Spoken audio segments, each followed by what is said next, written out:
The following is a Candlepin Stars and Strikes rebroadcast featuring some of our most memorable programs. WNDS Sports and Tri-State Megabucks present Candlepin Stars and Strikes. Oh, look at this. Look at this! He got it! Ready for a spin! Candlepin Stars and Strikes is sponsored in part by Washington Toyota Dodge Nissan. Looks good. Looks good! That's good to go! It's a Candlepin Stars and Strikes is produced in conjunction with the New Hampshire Candlepin Bowling Association. And now your hosts, Doug Brown and Dan Murphy. Hi, everybody, and welcome to Championship Week here on Candlepin Stars and Strikes. Hope you had a chance to watch Candlepin Skins yesterday, and welcome once again today. Hope your holiday weekend is going well, and happy Thanksgiving to everyone. Hope you had a terrific holiday with the people that mean most to you, and we thank you for spending part of your holiday weekend with us here on the Winds of New England. Doug Brown along with Dan Murphy, and a championship weekend once again. Dave Richards unable to get there last week. He watched John Plante come from behind in the last couple of games, and now John Plante takes a shot at Paul Berger, one of our regulars. One of our regulars, yes, yes. He hasn't missed a Tournament of Champions yet, and he's in the position to enter another one, but standing in his way is a young bowler there that really created some excitement last week coming from 42 pins behind. All right, let's meet our two bowlers, our top two seeds in this series as it turned out. First of all, our number 2 seed, he goes for his second straight win from Manchester, New Hampshire, John Plante. John is the young fellow I was talking about. Paul's my age, so I don't want to make too much fun of that. John comes in averaging 128 as a high single of 184 and a high triple of 441. And last week with that come-from-behind win, John scoring a 356 to knock off Dave Richards and advance to the championship round. And he will face our number 1 seed from Hopedale, Massachusetts, Paul Berger. Yes, the older fellow. 128 average, 193 for a high single, and this isn't a misprint. A high triple of 500 even. Perhaps you might want to just say the more experienced fellow. Yes, that's why I refer to myself. Okay, that's how I always talk about you, too. All right, we'll take a break and come back. We've got $1,500 in prize money on the line here. $500 to the runner-up, $1,000 to the winner of this match, and, of course, the automatic spot in the Tri-State Megabucks Tournament of Champions. We have our bonus ball contest, bonus money available. We'll tell you all about that after we take this time out. Don't go away. We're coming right back.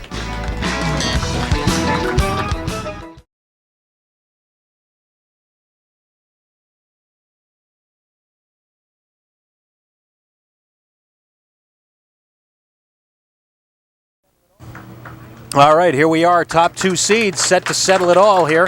Championship week here on Stars and Strikes. Our number 2 seed, John Plante, knocked off the very hot Dave Richards last week. So John gets a shot to settle it here with the number 1 seed, Paul Berger. Paul, the only one to crack 700 in this roll-off series, but it was pretty close, as you can tell, just 8 pins separating Paul and John. But we wiped the slate clean for this match, 3 strings to settle it. $1,000 and a spot in the Tri-State Megabucks Tournament of Champions to the winner here today. And as the number 2 seed, John Plante gets the match started with a spread eagle.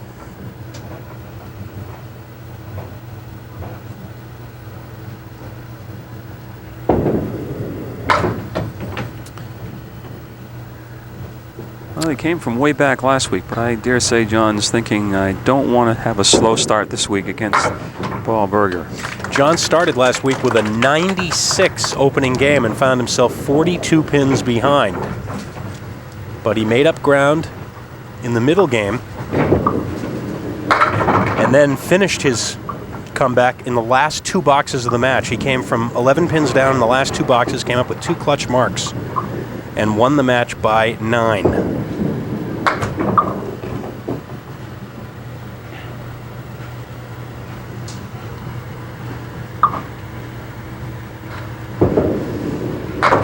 And the 9 box, so a 16 opening pair for John Plante.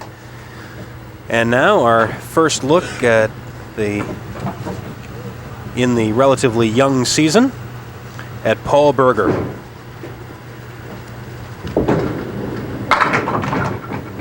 And what a record Paul Berger has compiled here on Candlepin Stars and Strikes. As we've alluded to many times, he has been in all 6 of the Tri-State Megabucks Tournament of Champions events. He's won it once. That was back in 1990. Last year, he went into the Tournament of Champions as the number 3 seed and lost to Dan Broder, who was the hot bowler in this year's tournament. Paul's last regular season appearance, the match that qualified him for the tournament in the spring, was back in March when he threw a 406, came into as the number 1 seed and beat Jack Quinn. That's really been one of the secrets to Paul's success, is that he's generally the number 1 or 2 qualifier, and he only has to win 1 or 2 matches usually to get into the Tournament of Champions. But still, you've got to get there, and Paul's been doing it on a regular basis. His mark in the second, the first of the match, and John Plante right back with a big 9 drop. And just a 2-pin.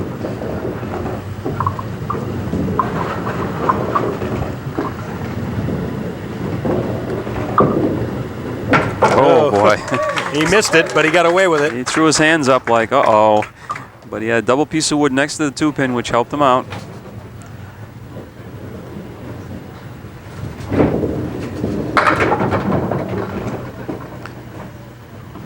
Six is the fill for John.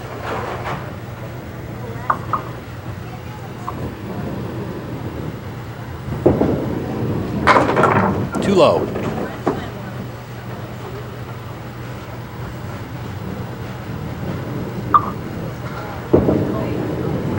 And an 8 box. So 40 through 4, even with the benefit of the mark. Paul Berger now working on his spare.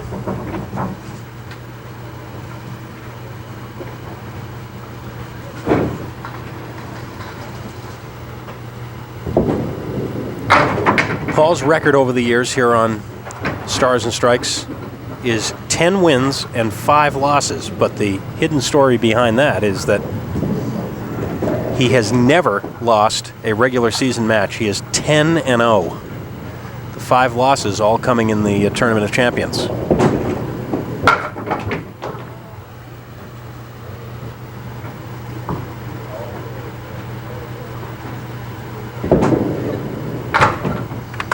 So he's never even had to qualify twice in the same year in order to get into the Tournament of Champions. He's done it his first time every year.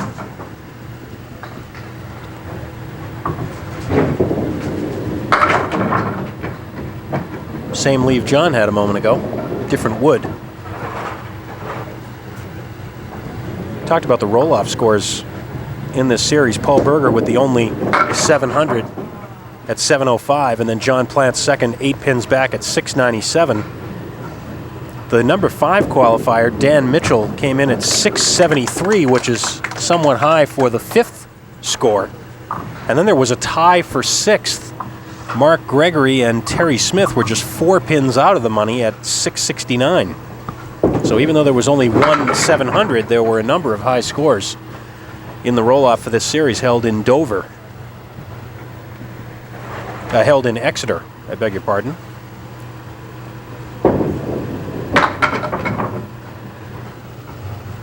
$7.10 left for John, trying to get out of town with a 9 box and move over to lane 31. He does. 49 through 5.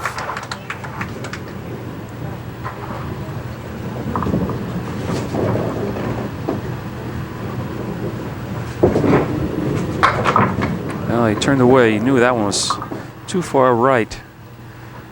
Got just a 6, 9, 10.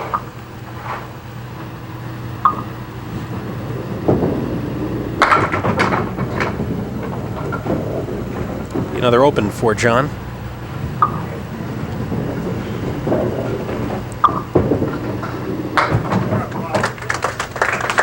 So let me see if I've got this straight now. We've got $500 to the runner-up.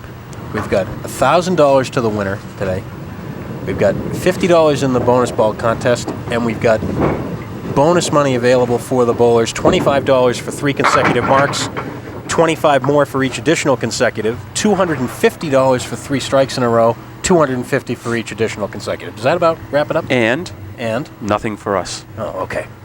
That's it in a nutshell. Ooh, Paul almost got the ball to jump back over and get the 5-pin. We have to put an accountant on staff here pretty soon with all this prize money and stuff going out here. 10 box for Paul. 55 is just a 6-pin advantage early in the match. The bonus money, of course, from our friend Emmett Horgan and the gang at Rockingham Toyota Dodge Nissan. They remind you to come to Salem and save. Rockingham Toyota Dodge Nissan, located on Main Street. That's Route 97, right in Salem, New Hampshire. Stop in, say hello, browse at some of the new cars. Say hello to Emmett Horgan, tell him you heard about him here on Stars and Strikes. He'll appreciate it, so will we. Ooh. Paul trying to catch a piece of that wood with a 4-10. So a bit of a quiet start for both bowlers here in the early going. Just one mark each, and Paul Berger with the 4-pin lead.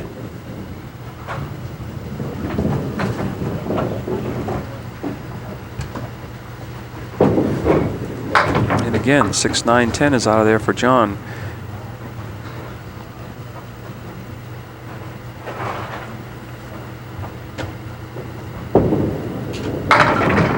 Good recovery there, but that's where he wants to put his first ball. Each bowler with just one mark apiece, both getting spares. Paul in the second box and John in the third. 10 for John.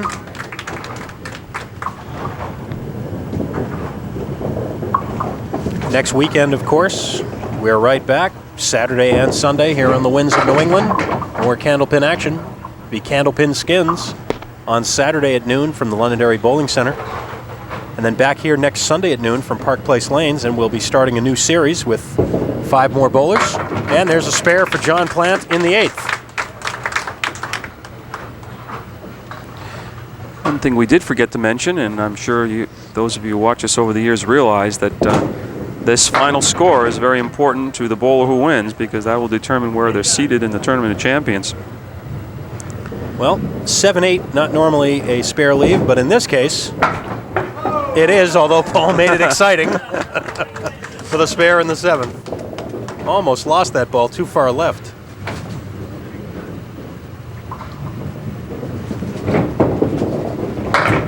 And off target on the fill, just 3.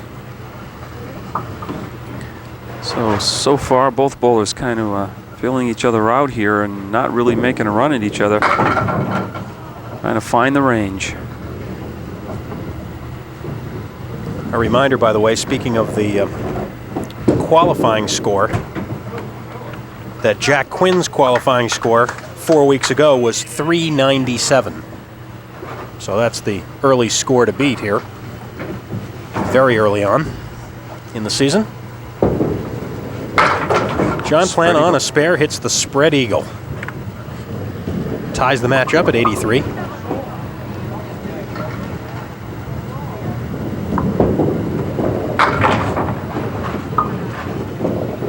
Clears out to 2-4-7, 3-6-10 left.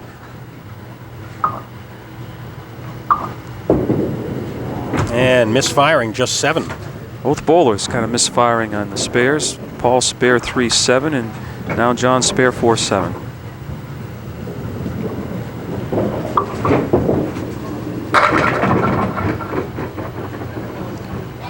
Well, this may go. Let's wait. Nope, the 3-pin will rock, but stay.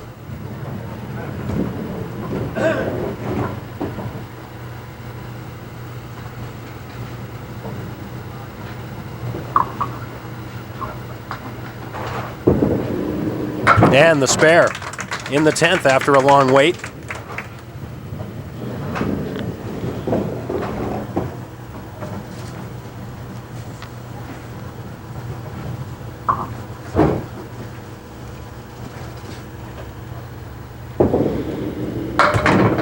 And the fill will be 7 for a 107 for John Plante.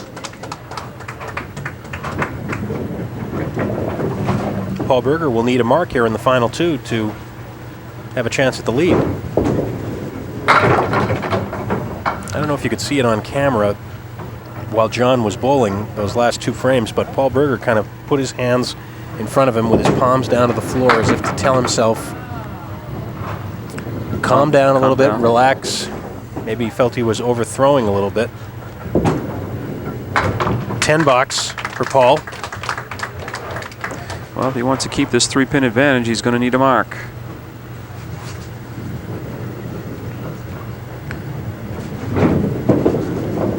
right in the pocket that time. Boy, looked like it might be better than that even.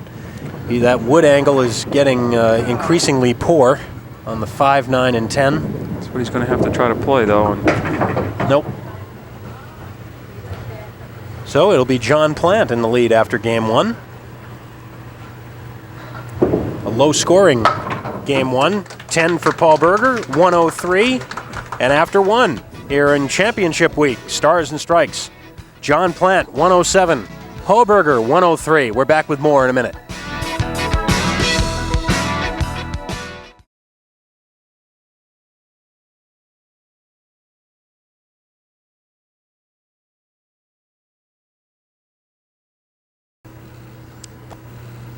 Paul Berger now. There's the situation. 2 games still to go here on Stars and Strikes, Championship Sunday. And the big 9-pin drop, leaving the 4. Hasn't been a strike in this match yet. That's really the closest thing we've come to a strike in this match. There's the spare for Paul, using the piece of wood as a guide. 3 spares for each bowler now. Also received some more fan mail. People watch the show all the time, and those people who are regulars, and I believe this was also from Manchester. Sure, but granddaughter sent this in for her grandmother who watches us all the time, and I'd like to say hello and keep watching to Louise Tutan. And that was sent in by her granddaughter, Tina. So Louise, keep watching us. Hopefully we'll be here for many years to come. Nice 10 box for Paul Berger for the 27 opening pair. Now John Plante on the head pin. And he drops 9, leaving the 4 pin. Guess they want to keep this match close, right down to each ball. Little piece of wood next to the 4 pin. Spare it up for John. Maybe it'll just be the first guy to throw a strike wins. Now the fill. Make it 7. What else? Unlike Paul, though, John has a makeable spare leave. But doesn't. And I'll just put down a 10.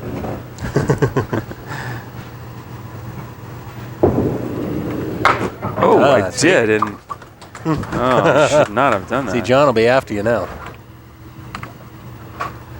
And that'll be 26. That's corrected now. Paul Berger leaves the 5-7 with no wood on that shot, which looked pretty good. Certainly did.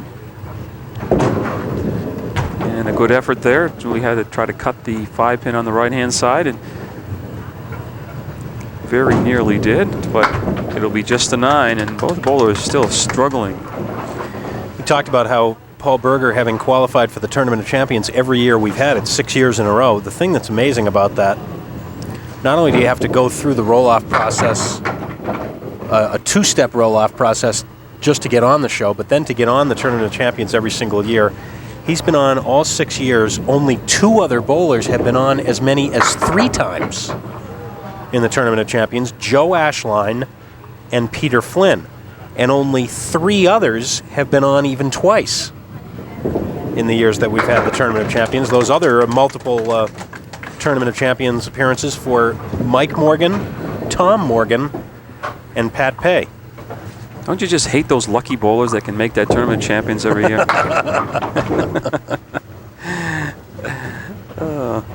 Talent has a little bit to do with it, and Paul certainly has that. John Plante for the spare. Ooh. Looked like, I don't know if it was the head pin came off the sidewall and stopped a piece of wood from coming over and helping out on the 4 and 7. And it's a 9 box.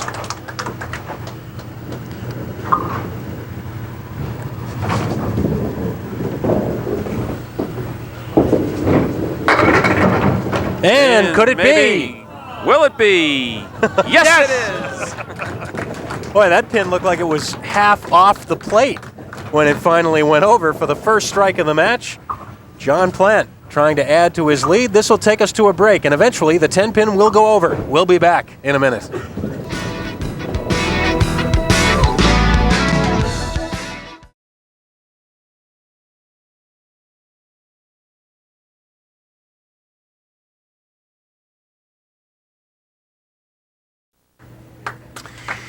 Paul Berger trailing in this match.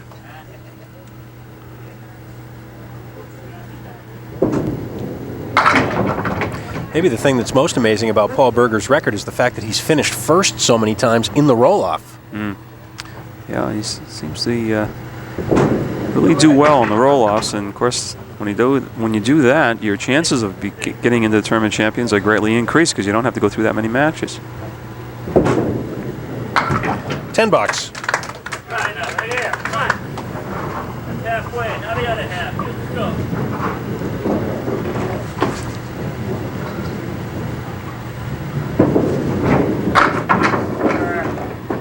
Talked about Paul's high triple of 500. That was a memorable occasion for him.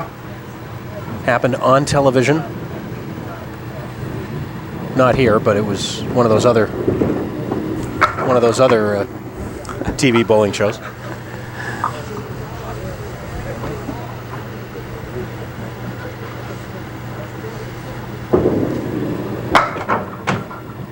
Paul a little bit disgusted with the result of that second ball, I think. Takes 9. 2 more open frames, and John Plante working on a strike, hoping to add to his lead. And he held on to that one a little bit too long. Wow, ouch. He's working on a strike.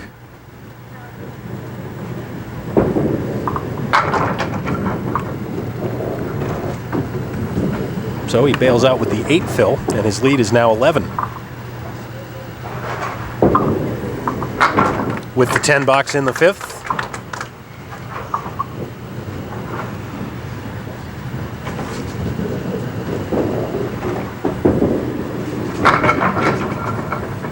Triangle plus 1. 2, 4, 5, and 10, plus a piece of wood. Yeah, so you want to definitely be on the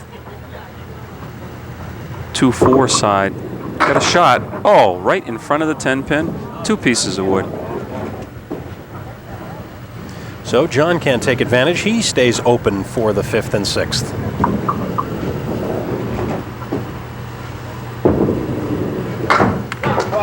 Ten box. And the lead now 12. And here's what happened on the spare attempt. Did what he had to do, but nothing got over to the corner. Very unlucky on that one. Oh, 5, 8, and 10, and no wood. I think Paul is a little mystified by why he's not getting better leaves on some of these balls that have been buried in the pocket. That one certainly was. I'm sure that's probably bother him, but the other thing is that the second and the third ball, he's not putting the ball where he wants to. He's not getting the extra pins. He usually pins pretty well.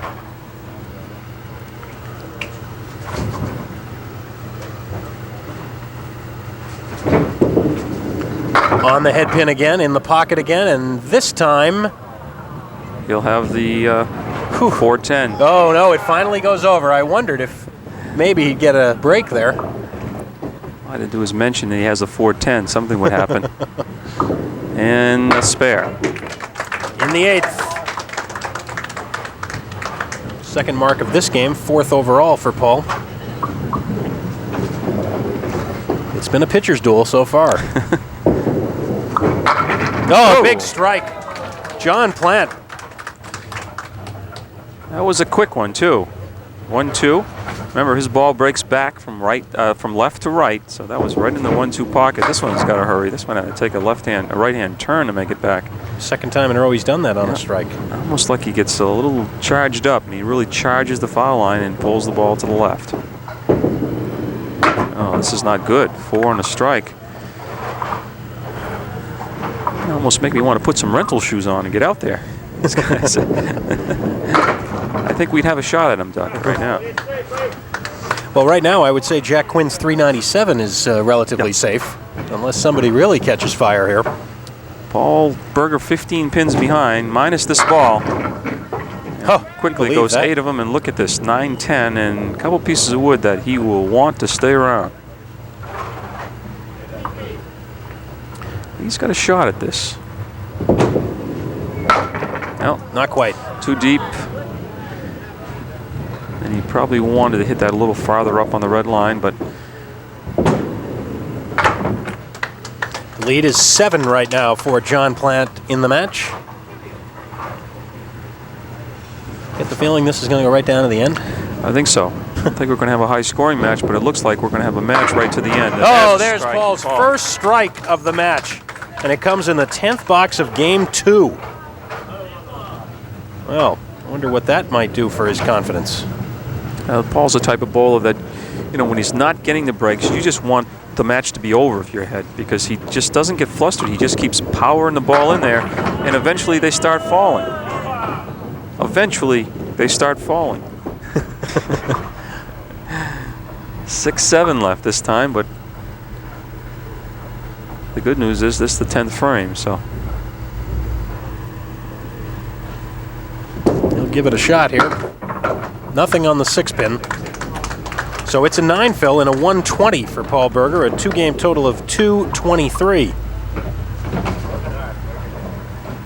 And that may be enough to take the lead, depending on what John Plante is able to put up here in the last 2. Well, he's got the 4 horsemen to the right, got some help coming. Of course, with a pin behind it, has a tendency to keep those pins in play. There you go. That's what happens. Usually it's a 10-pin in that case that stands up. That just kept everything, including the ball, in play right there.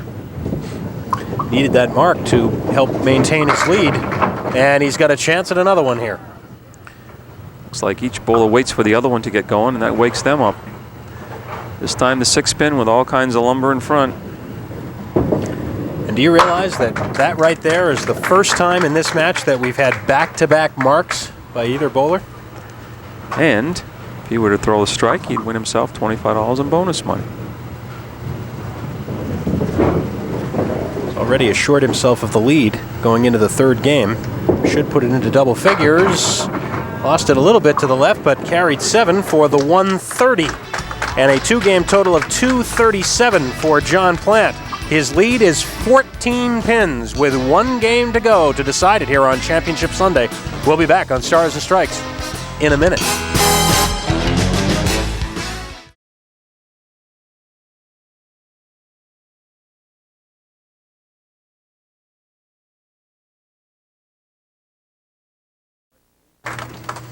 Here's John Plante to start Game 3.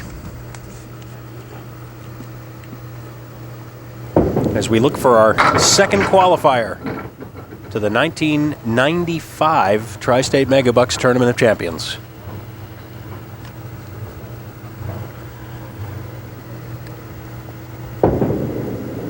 Oh, John went left there. And again, he got the benefit of the wood to carry the mark. 2nd time that's happened for him this match. Oh my. Well, 189. Spread eagle plus the 5-pin in the center, which oftentimes I've mentioned that if you're going to shoot the spread eagle, have the 5-pin in there.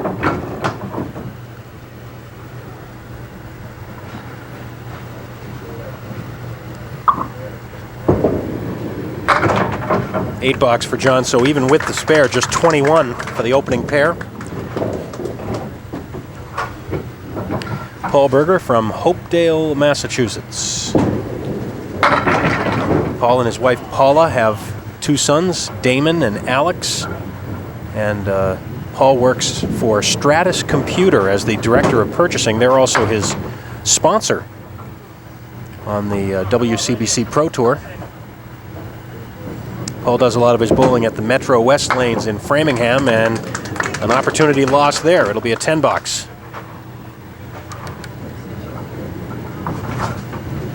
Hey, don't forget, when you come here to Park Place Lanes, either to watch a taping here of Candlepin Stars and Strikes or to do bowling on your own, make sure you allow time for a meal at Willow Tree North Restaurant, located right inside Park Place Lanes.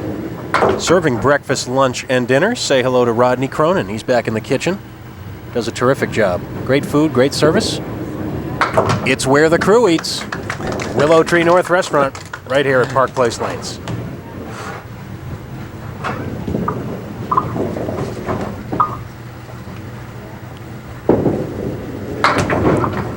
Crew is going to be looking for endorsement money. I know. For that.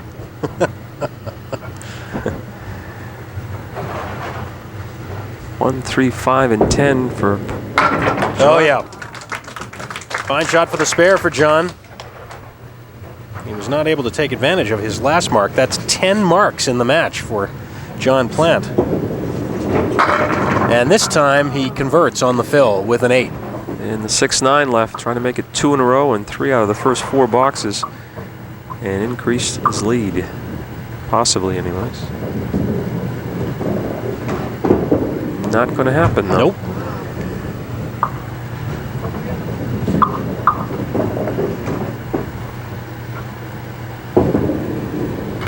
And the 9. So 48 through 4. Paul Berger trailing, as you see, by 16. His unbeaten streak in the regular season here on Stars and Strikes in jeopardy. But there is a strike in the third. 2 strikes in the last 4 boxes for Paul. You see the replay, 1-2 pocket, 5 pin, and then the 10. Light hit this time. Leaves the 8-10, but there is wood around.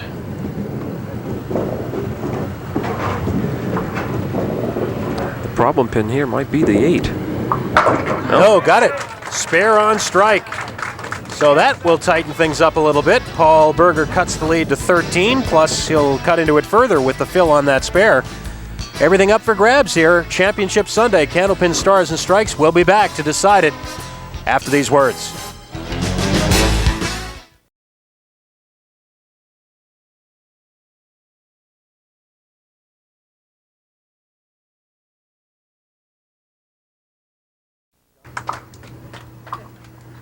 John Plante in the lead. There's his damage today. On the head pin full.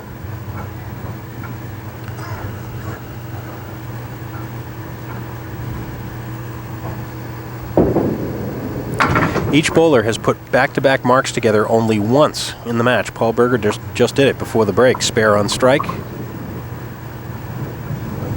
So we've had no bonus money today. Not really that many opportunities at bonus money, and 6 box for John Plante. That's what happened to Dave Richards last week. Got a couple bad frames there in that final game and left the door open for John Plante to make his comeback. And John's going to have to watch out that he doesn't do the same thing to Paul Berger. The 1 and the 3, piece of wood resting against the head pin as well as the 3 pin. To the right and too far right. So it's a bad frame and a spare missed opportunity. And it's still there, a 9 box. So now Paul Berger with 2 marks in a row, a chance at bonus money here, and also an opportunity to slice the lead to single digits before he faces those 2 open frames. Off target. Let's see what happens. He's got 6, 1, 2, 9, 10 left. Piece of wood in front of the 1 and the 2. Wouldn't appear to have the angle. Oh, he went too far left anyways. Remember, he's opposite a 6 box here, so he'd like to get at least 2 of these.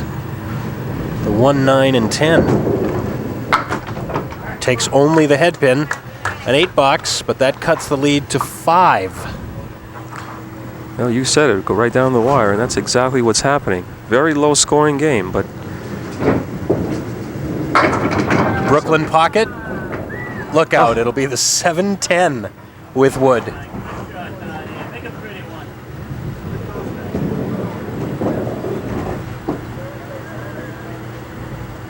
All studying the wood. Just to pick a spot to hit, he does, and nothing happens.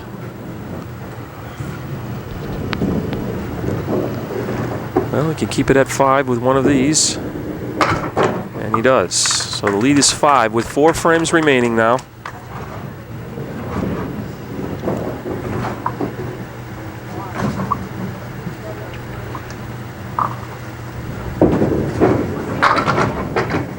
John Plante first.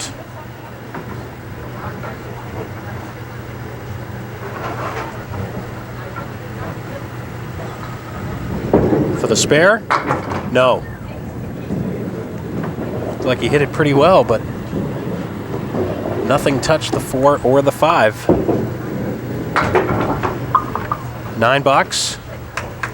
Well, John is in the opposite predicament from what he was last week. Now he's leading and bowling first. Last week he was trailing and bowling last. Well, he's got a chance here with a 5 and the 9. Real good chance now. The wood rolls up against it, but now it's moving away. And now it's stopped, and now it's moving back. Looks like he's on the red line. He should have it, and he does. Yep. Important mark in the 8th. Mark number 11 for John Plante. Paul Berger has 7 in the match. And a half Worcester right.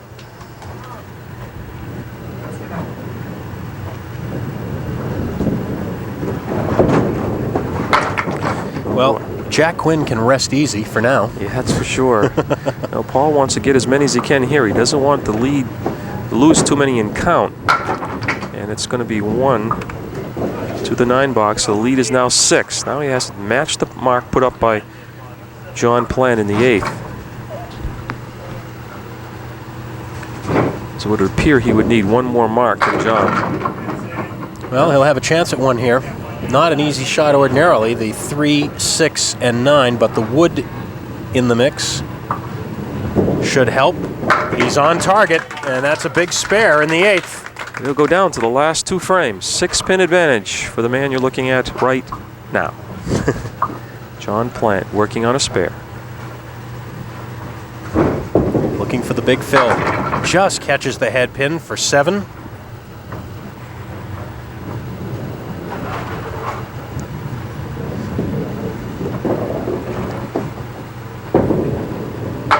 Ooh, and just missing the target, the object pin, the 3. Opening for Paul.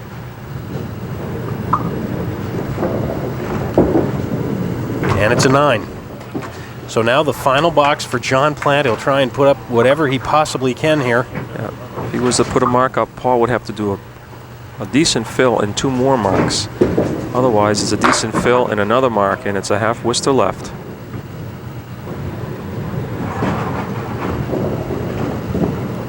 Of course, he doesn't want a bad frame either. He's got a lot of pins to shoot at.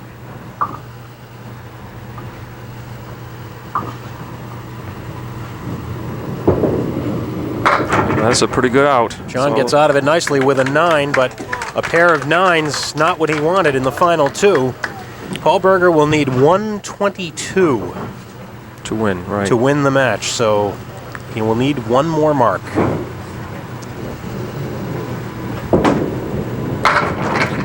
Oh, a big break there. There's the big kick on the 4-pin. But he's got a difficult spare, Doug, with that wood. Is, if you can see in that shot, it's way out in front. The ball caroms off that. It's maybe the ball will take the 10, but I think he's going to leave the 6. And Paul is, as you can see, you know, I hate to say this, but almost you want to slow the ball down a little bit, but not many bowlers can do that. Tries the left edge. It doesn't work. You saw Paul's reaction. Boy, it looked like he had gotten a rare break during this match with that 4-pin kicking out, but then the wood settled in a bad spot, and this will come right down to the last box. Paul Berger needs 14 pins in this box to win the championship and to continue his unbeaten regular season record here on Stars and Strikes. He's in the pocket, but what will the wood do? The 2, the 5, and the 10. This shot will decide it. He's just going to have to play it to the left of the 2-pin. I hope everything... No, he's... Not quite, and there it is for John Plante. Into the Tournament of Champions. Paul Berger finishes it out with a 10, a 118, and a 3-game total of 341 by 3 pins. John Plante is into the Tri-State Megabucks Tournament of Champions. We'll be back to award the prize money and more in a minute.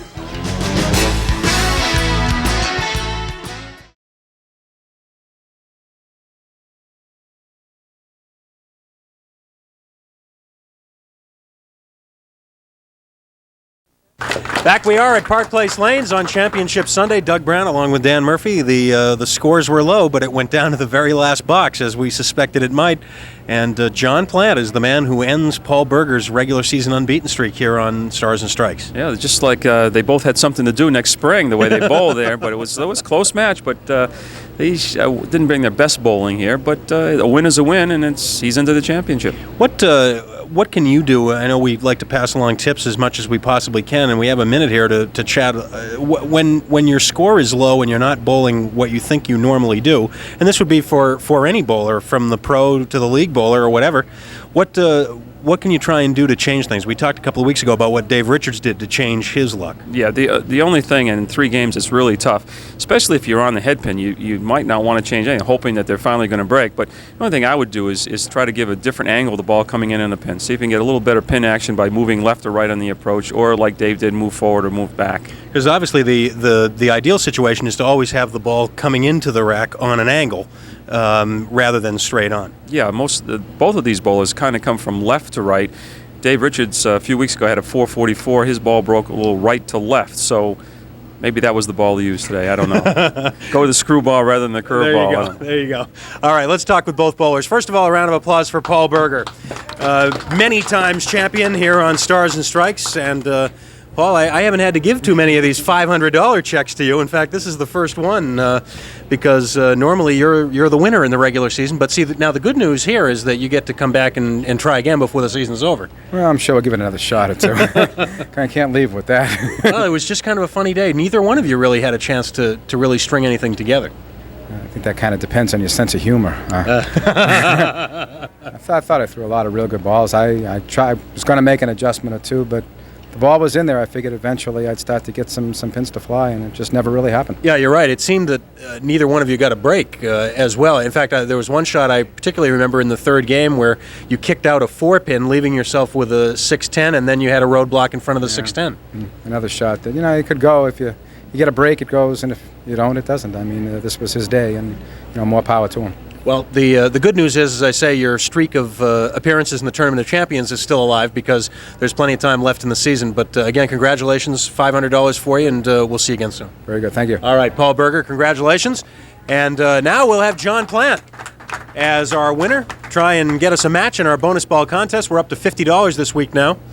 And John has already had a big money day for himself. Let's see what else we can have happen here. Well, still falling, and it'll be an 8. And it is a match for Pauline Lemoyne from Rochester, New Hampshire. Pauline Lemoyne, congratulations up there in Rochester. That's a match on a guess of 8 pins. You win $50 and also a brand new set of bowling balls from Paramount Industries. A brand new set also goes to John Plante. Slide right in here, John, as the champion. He's had them all the way, right? Exactly all the way. Terrible scores. Well, again, a different situation than what you had last week. You had to roll the clutch spares last week. This week, all you could do was watch. I imagine that's tougher, right? Yeah, you want to be in control on something like that. I had a chance, and I didn't put any marks up. But I got lucky he didn't either. Well, that's why we keep score, to see who finishes with the most, and you had 3 more than Paul did, so as a result of that, $1,000, the championship prize money, and also $25 in bonus money added in from last week. And now you can sit back and find out what happens in the spring. Of course, I wouldn't get too comfortable with that 344, but at least you know you're in. I'm in, that's it. Probably be last spot. Well, John, congratulations. It's terrific. Last week you came in here looking for your first singles win, and now here you are and you're into the Tournament of Champions. Congratulations, and we'll see you in the spring. Okay. All right, that's John Plante from Manchester, New Hampshire, and what a great story that is. He had only been here once previously before last week. He gets the come-from-behind win last week against a very tough customer in Dave Richards, and now this week he outlasts Paul Berger and gets the win, and he's into the Tournament of Champions. Yeah, he's been trying for a few years, too, to make the shows, and that'll buy him a few extra practice games, I'm sure. That's right. All right, let's remind you one more time. Of course, now is a great time to remind you about our bonus ball contest, because now with the winner that we just had, again, Pauline Lemoyne up there in Rochester, New Hampshire. We're going to empty out our big barrel and start fresh next week, so this would be a great time to get postcards to us.